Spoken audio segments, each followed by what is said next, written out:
In the last couple videos, we made a lot of progress on our creative agency website build in Editor X. And in this video, we're going to finish up the rest of the site, add some interaction functionality, and put the final bedazzlements on the site. That's a word.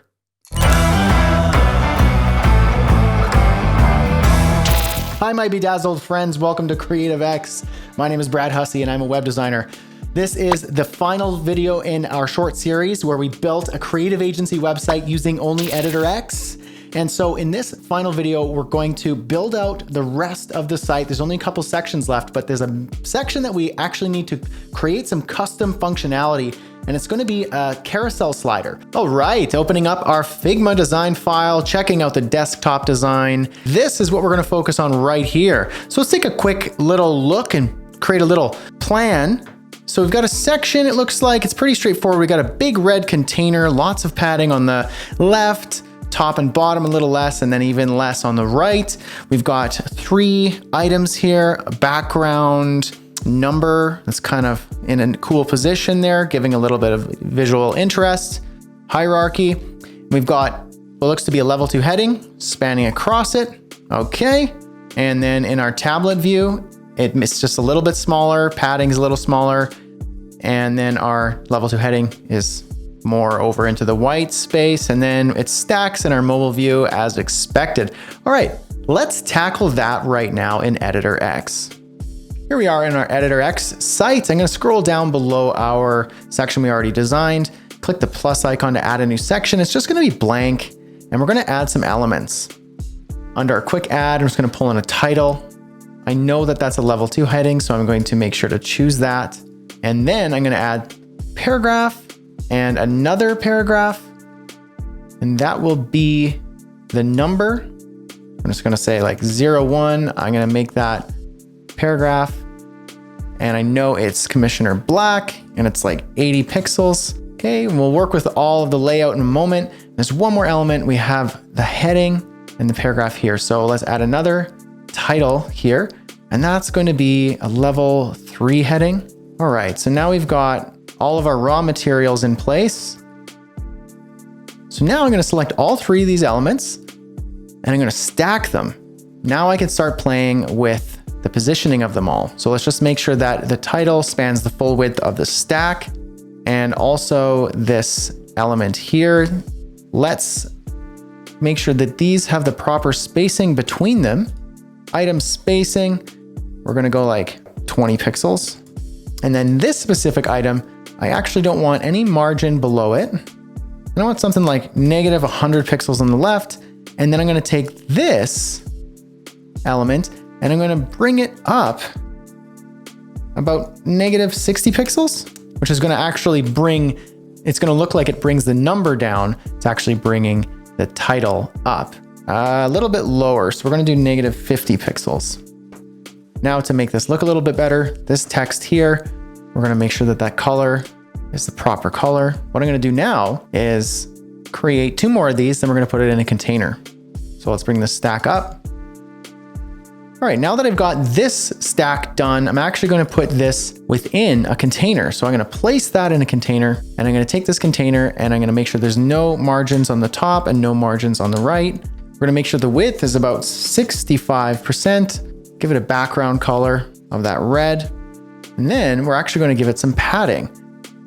So we're gonna go about 30% padding on the left, 20% padding on the top, 20% padding on the bottom, and 10% padding on the right. We're gonna take this stack within the container, we're gonna duplicate it.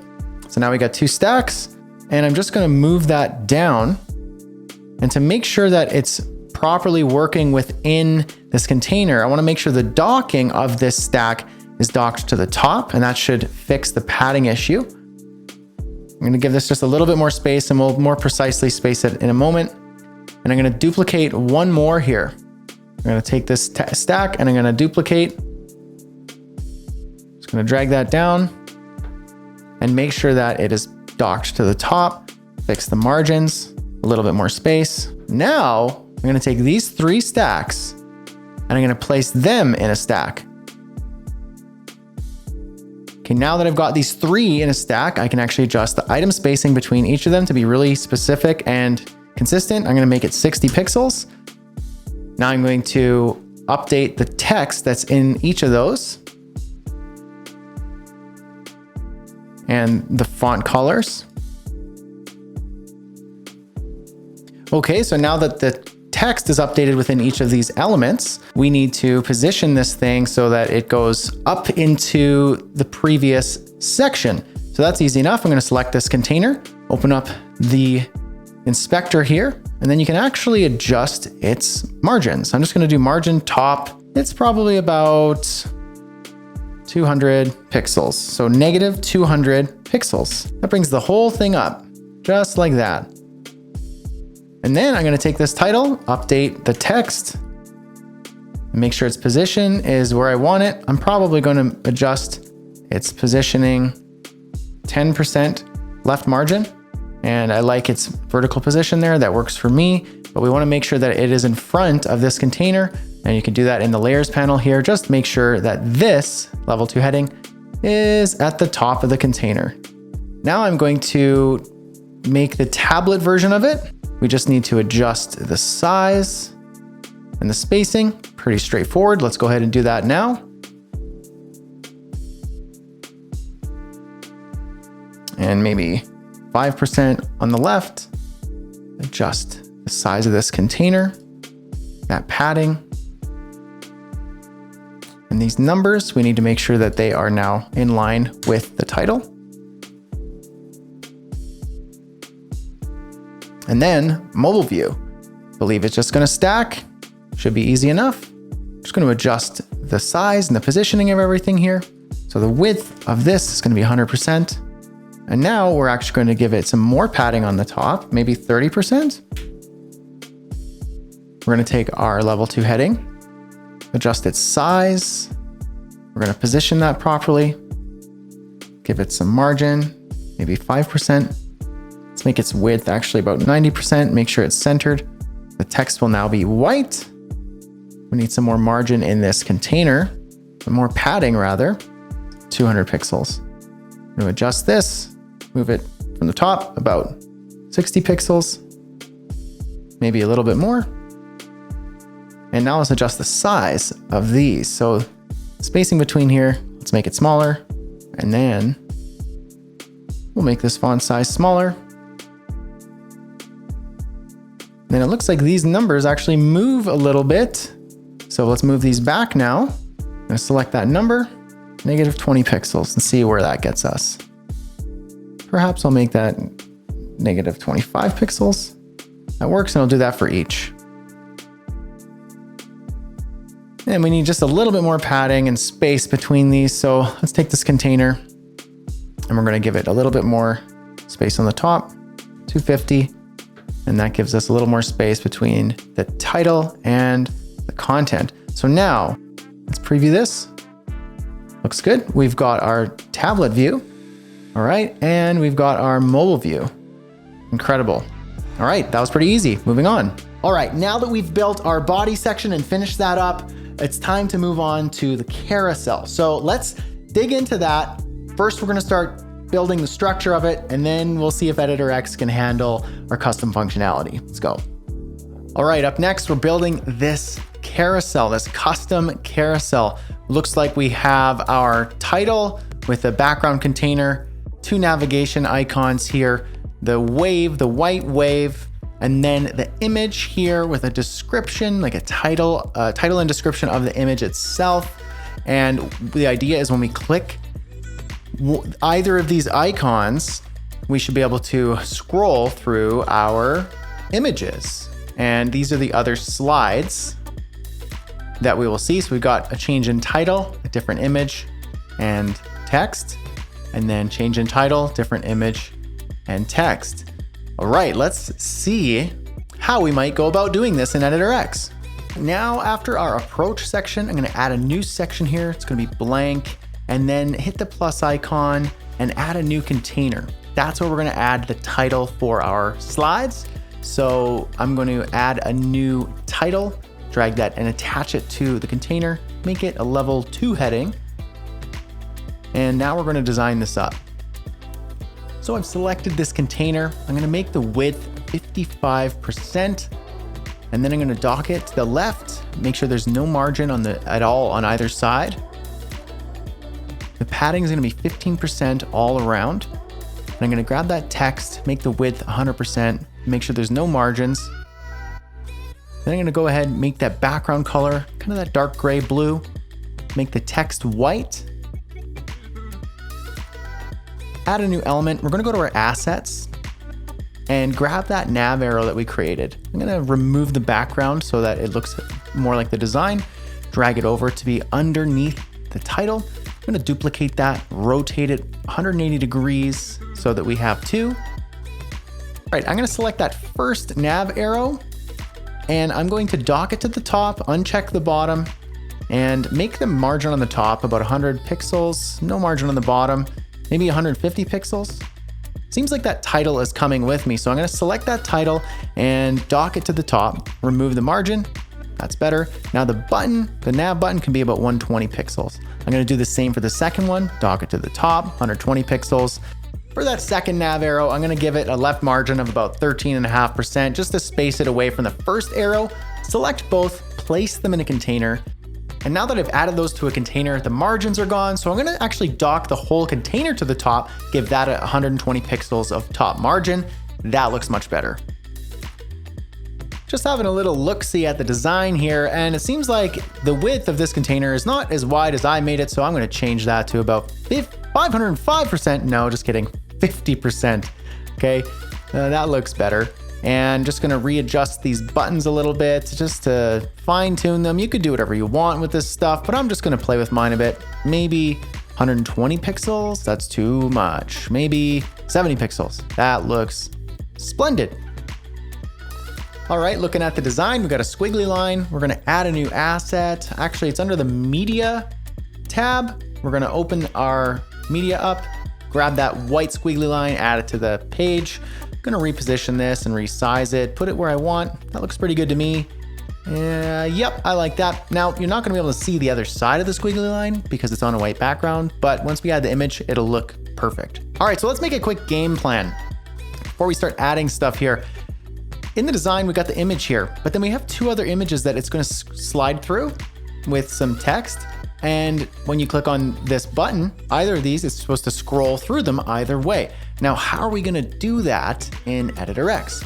Right now, we got to get a little creative, and we have a pretty good solution here, but it does require a little bit of code. And fair warning, it's going to require a little bit more than a little bit of code. What's cool about Editor X is you can code within the platform. They have a tool called Velo, and you can turn on developer mode and fully start coding in Editor X. Very cool, and extends your functionality and allows you to do a lot more customization. Now, I know a lot of you watching probably have no interest in coding, and that's totally fine, which is why I'm going to provide the full copy and paste code for you just to copy and paste it exactly where you want. I'll show you exactly how to do it so you don't need to worry at all. But before we get to the coding, we need to actually do this and build up the frame. So what we're going to do is we're going to add a new container, drag it in. It's going to go here. Inside of this container, well, before we do that, let's actually dock this to the top and the right. And it's going to be 0 margins all around. And we're going to make the width of this container 65%. Okay, right now it's on top. We're going to change it to be behind eventually, but don't worry about that now. And the height of this, well, we're not going to worry about that right now, but we just want kind of this skeleton in place. Okay, so now that we've got the container, we're going to add what's called a repeater. And a repeater is a special Editor X module that has a pretty cool functionality. So let's drag it in, attach it to the container. And basically what a repeater does is you can create an element in, let's say, the first item, and it will duplicate that style for each of them. And you can choose how many of those items you want. And then you can customize what is inside of each of the items. So if you have a style that you want to match for every single one of the items, you just do it for the first one and it will duplicate across. And you can customize each of them. This is particularly helpful Let's say in our case, we want to have slides, and those slides are going to have the same layout and style. And we don't want to create new individual ones. We're just going to have the repeater do that for us. But it also has an additional benefit. So this is kind of our way of creating a carousel. And what's going to happen, just to show you, our container is going to act like a mask or a window, let's say. And we're going to have our cards fill the full width. So an individual card or item, maybe we'll say slide. We'll call one of these a slide. It's going to fill the full width. And the other slides are going to be outside of this window that is masking the rest of the repeater. And when we interact with these buttons, we want to move the repeater whichever direction we're clicking so that the other slide comes into view within the container. Now what we're going to do is select the repeater and make it, for now, just fill the full width of the container, just 100%. We're actually going to do something different in a moment, but we're just going to do that for now. Scrolling down in the inspector for the repeater, I actually want the number of items to be 3. I want 0 horizontal and 0 vertical margins. I just want them up tight against one another. I'm going to position the repeater by docking it left and top with no margins whatsoever within the container. So now what I want to do is I want to add the images to each of these repeaters. So let's start with the first one. And what you should know is if I open the layers panel, a repeater, this item is actually kind of like its own container. So if I drag something into this, then you will see it inside of the layers panel here within this item. So let's do that. We're going to add an image. So media, I'm going to add the first image for that slider. And that is this one right here. We're going to attach it to the first item. And you see how it duplicated 2 other times? That's because the repeater repeats what's in the first item. But don't worry, we can change these. So now I'm going to select this image, and I'm actually going to click this stretch, and it will actually just stretch it to fill the repeater itself, the item. So now opening the layers panel, you can see the first item has an image, but so do the other ones. We'll change those, don't worry. But first, we're actually going to add some text to the first repeater. I'm going to attach it, and I'm going to just update the text for each of these to match what we see in the design right here.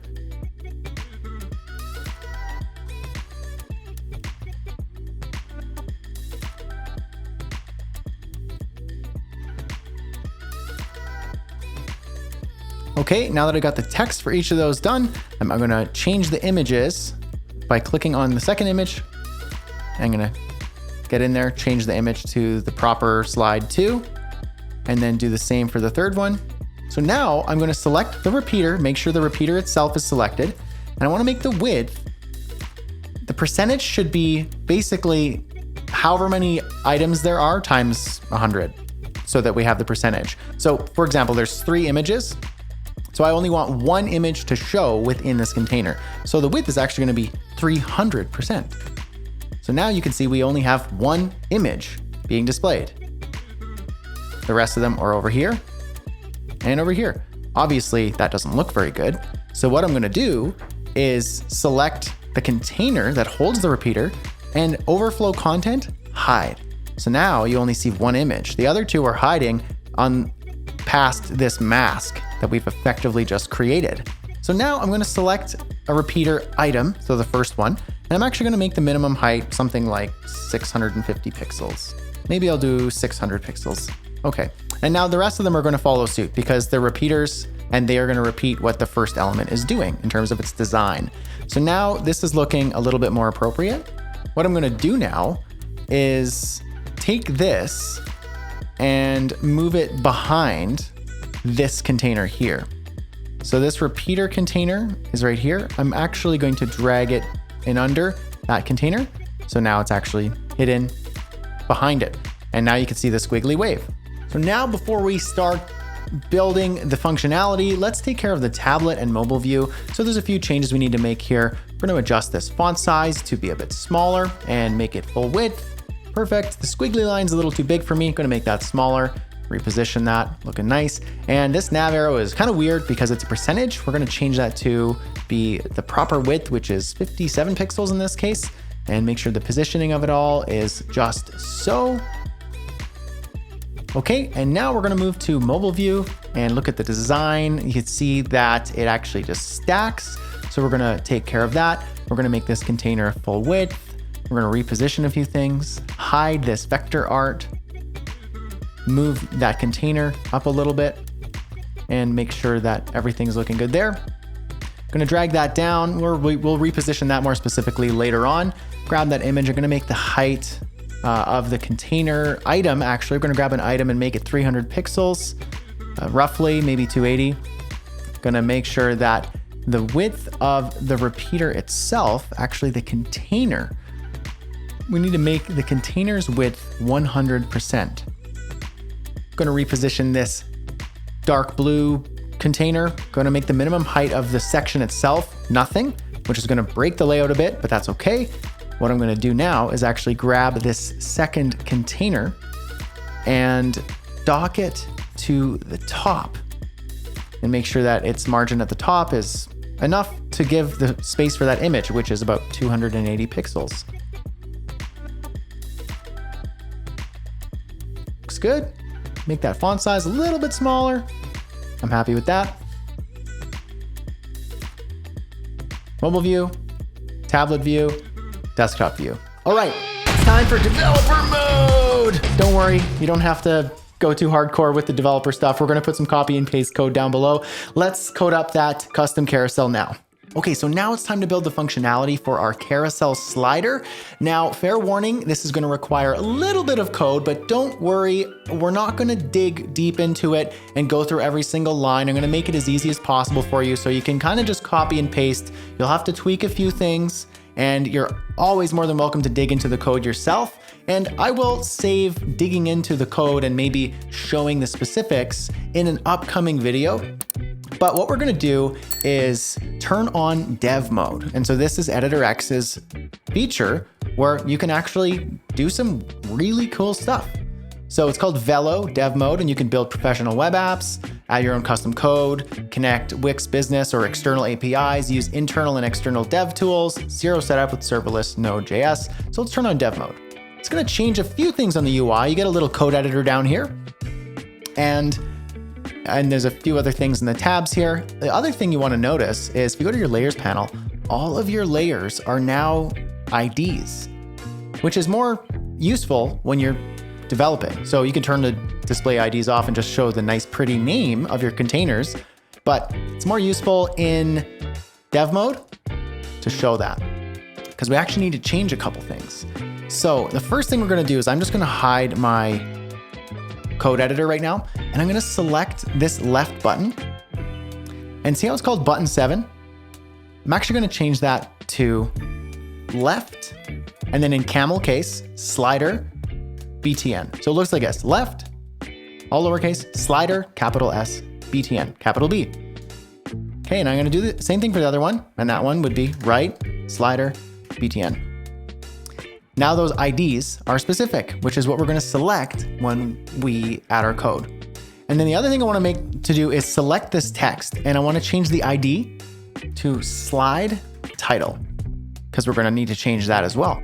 And then finally, our repeater, we just need to take note that it is called repeater 1. We're just gonna use that. Okay, so now let's open up our dev mode code editor. I'm just gonna open it right here. Now this is where you can code. By default, Editor X shows you kind of the syntax, and they have a really good community and documentation on how this works, but basically it's JavaScript. Now I'm gonna spare you all the details. I had to do a little hunting here because by default, Editor X doesn't have, at this moment of this recording, a native carousel slider, which is why we're going this route. But actually in their feature list, their upcoming features on their roadmap, they're going to be implementing a built-in carousel slider that you can customize. So hopefully in the future, you won't even need to do this. But the reason I wanted to show you this is one, I wanted to fulfill the challenge and build this slider, but also to show you that you can kind of do whatever you want in Editor X. You're not restricted by its drag and drop functionality. Just turn on dev mode and you're all of a sudden a coding superstar if you want to be. Or if you're working with a team who has a developer on the team, well, there we go. Dev mode's going to be their best friend. So I actually found in the Editor X community.com, I searched for this solution. How do I make this work? How do I use Velo to move the repeater slider so that I can see what's happening? Because what I want to do is click this, slide this image over, and I'm not the best at JavaScript. I know enough to do some damage, but there was a really great solution in here. So I'll share the link in the description of the video, but basically a team member from Editor X, Jonathan, he shared a solution, which the rest of the community kind of went back and forth and shared their pieces. And so here's what he did. And we kind of followed these instructions here throughout the last little bit of this video. And here's the code. Now, I've actually modified this code a little bit, maybe a lot. And that's the code I'm going to share with you as well, so that your slider works the way that I coded it. So I'm actually just going to paste the code out right here, and I'm going to expand the screen. Really, really quick overview here. I'm not going to go through every single line. I'm just going to show you the segments. So we're importing a couple functionalities here from Wix. So we want to use the animations and we want to be able to get the window size. And then this on ready function, this basically says, all right, when we're ready, here's our code. So a series of variables, we're getting the repeater's ID, which is repeater 1. We want to get the left slider button, which is left slider button, and then right slider button. I want the slide title as well. And then I've created 3 variables here, slide title 1, 2, and 3. And that's from the design. So I stored all of this in variables. We also have a variable called counter starting at 0. And we're going to be using that to iterate through each of the slides. So what happens here, we have a function called right slider button on click. So when we click on this element, the right slider button that we named, we're going to call a function called slide right. But we need to build that function. And same with slide left. So how do we do that? So here's function slide right. Then we're going to take that counter and iterate up. So counter plus plus just means add 1 to the current digit. So it's at 0, we're going to add 1. And then another 1 each time we click. Okay, so this is where I've added some custom code. It's probably not the most graceful JavaScript. Probably you JavaScript developers watching might look at this and go, Brad, you could do this way more simply. And if so, please share it with me how I would make this even more efficient. But here's what I came up with. If the counter is 1, then the slide title text will be slide title 2. I know it seems weird, but remember, we're starting from 0. So it's not actually 1, 2, 3, it's 0, 1, 2. And just bear with me here. Slide title text will be the slide title 2, which is right here, brand identity and merchandise, slide title 3, and then it goes to slide title 1 if it's not 1 or 2, which essentially means 0. Okay, so we have that in place. Then what's happening here is basically it's looking for the window size of the screen, and it's also looking for the window size of right here. I want to see if the window size is mobile view, so 750 pixels or lower. And then if it is, I want to grab that mobile container width, which is 100%. Now I'll spare you that. Remember that the container of the repeater was 65% right here. So if it's in desktop view and tablet view, it now can see that it's 65% for that repeater's width. But if it's mobile view, we want that width to be just 100%, which is the document width. So I'm going to spare you that. If you're a JavaScript developer, you know what's going on. If not, don't worry about it. It works. Okay, now this is basically just saying this is the code that was provided in here by a team member from Editor X, which was very helpful because I wouldn't have been able to come up with this on the fly. I would have spent a lot of time. So I'm sparing you those details as well. This basically just does the animations, slides it through, increments the counter, and then it does all the magic for you. The same thing happens slide left, my custom code here with the slide titles and moving the slides. So I'm going to reset this. So I'm going to close this and I'm going to make sure that this first slide title by default is what we see on the design, which is brand naming and guidelines. You might have to modify this a little bit here to make sure that the design looks right. Okay, now, moment of truth. I'm going to preview this and see if this works. Looks like our design needs to be fixed here, but we can do that. Slide, changed, slide, change. Goes back to the beginning. Name change. Okay, so that's right. What if we go left? Goes back, goes back, goes back. Cool. It works. Does it work on tablet? Yep. And now does it work on mobile? It does. Quickly fix that button and now we're good. Okay, there's the carousel. One last little bit here. It's almost comical how simple it is. Let's just do that really quick. We got the red squiggly, we got the title, and we got a button. Very, very easy. Let's do that fast.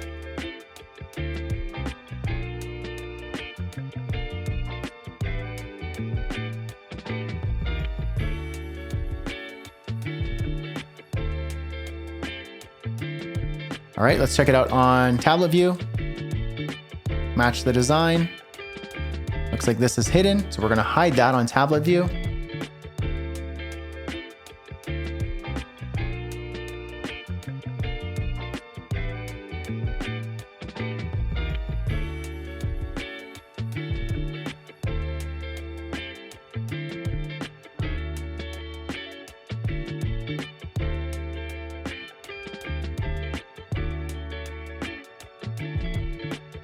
All right, and the finishing touch, copyright, and let's view it. Preview, looks good on desktop. We've got this beauty down here, this masterpiece that we created. Excellent, looks great on tablet, everything's working, and mobile, it looks amazing. We did it. All right, friends, what do you think about that? Pretty cool? Do you like it? If so, tap that like button. Awesome. We built the entire creative agency site in Editor X. That was exciting. It looks amazing on all the devices. We got to build some cool functionality with the Velo developer mode, a little bit of an insight into the power of Editor X. And honestly, I'm really impressed. If you like this, make sure to subscribe to the channel so you don't miss any of our weekly videos, and I'll see you in another one. Cheers.